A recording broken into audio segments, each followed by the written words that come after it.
free to take it away, whichever one you want. I'm really curious to know, because you've been involved in communities for so long, as you look back now, especially given the economic challenges that we just came through the last couple of years, what's the biggest challenge you face, and how are you reaping these rewards? The biggest challenge is additional funding. We need what we call the 3 T's: treasure, time, and talent. We need corporations similar to Curriculum and others who say, well, I want to do something. We understand the importance of downtown, but the neighborhood, we have to rebuild it one brick, one building, one block at a time. We're reaping the benefits because at the end of the day, as Dave said, these young folks are going to be property owners. These young folks are going to be the next mayor, the city executives, and be the teachers, be the fathers, and be the mothers. So they need to understand discipline, how to go to school, how to learn once they get there, and bring back to the community.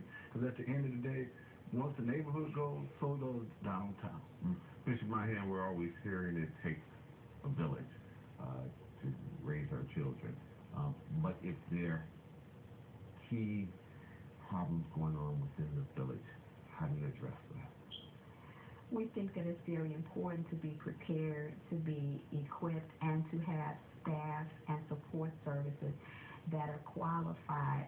We believe in staff development and things like that, so that the people that are teaching our children and working with our children are up to speed in terms of their areas of expertise.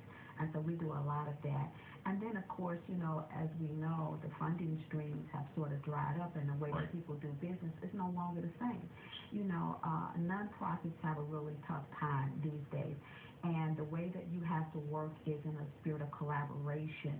And so you have to be able to engage other entities and other systems that have the same goals and objectives as you have.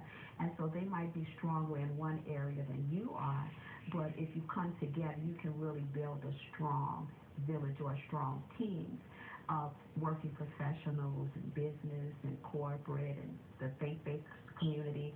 And of course, parental involvement is key in terms of how we're able to reach the community that we're serving now. So you've got to have folks that are invested in what you are doing and what the focus or the goal is in terms of helping children and families. We are oftentimes hearing that government cannot do what it used to do, that the times have just changed.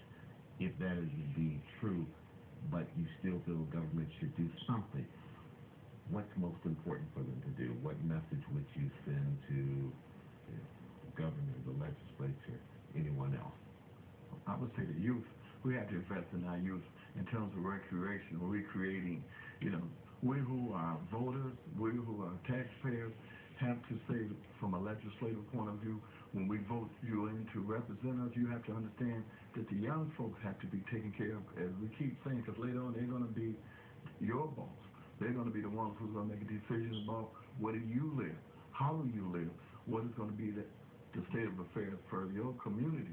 So it's important that legislators know that we cannot forget the young people and be isolated. No man can be an island. We need taxpayers, we need the government to understand that we have to invest in human resources as well as not just property. David, how do you create that balance between investing in the core business areas and investing in the neighborhood? Well, the best way to do this is That's going to be a challenge. The best way to do this is by closing a lot of mortgage loans. That way we can do both. And fortunately, because of the great work of our 7,000 people, we've been doing that lately. But they're both important, and they're not at odds with each other. We have different folks that focus on different areas. Some people focus more on the downtown projects, others focus more on the community. And I'm fortunate to be involved in both, which is a lot of fun. So we just, you know, we like to take it all. We have an expression in our company, try to say yes before no. So we always like to check every possibility out, all the different emails and questions we get from people about, hey, can you do this? Hey, can you do that? We like to explore every opportunity, whether it's in the neighborhoods or downtown. And if it makes sense, we could do it, then great. And but they're both important to us. And the key is everybody working together and realizing that we have a stake in this community. Yes, we all realize that, and we truly do. So it's a big community, and we don't like to say downtown versus the neighborhoods. It's all part of Detroit, all part of the community. David, Cheryl, thank you so much. Thanks for the investment of Quicken Loans, and we appreciate it. I know people village appreciate it. Bishop Myhand, thank you so much for coming in. Margaret Coachell, thank you so much for coming in, and keep up the good work, and we'll keep track of what's going on here and beyond. For sure. And we'll be back in just a second, and we'll focus on another organization that is doing some very good grassroots efforts and making sure that they're also investing in our young people and our next generation. We'll be right back. We hope you stay with us.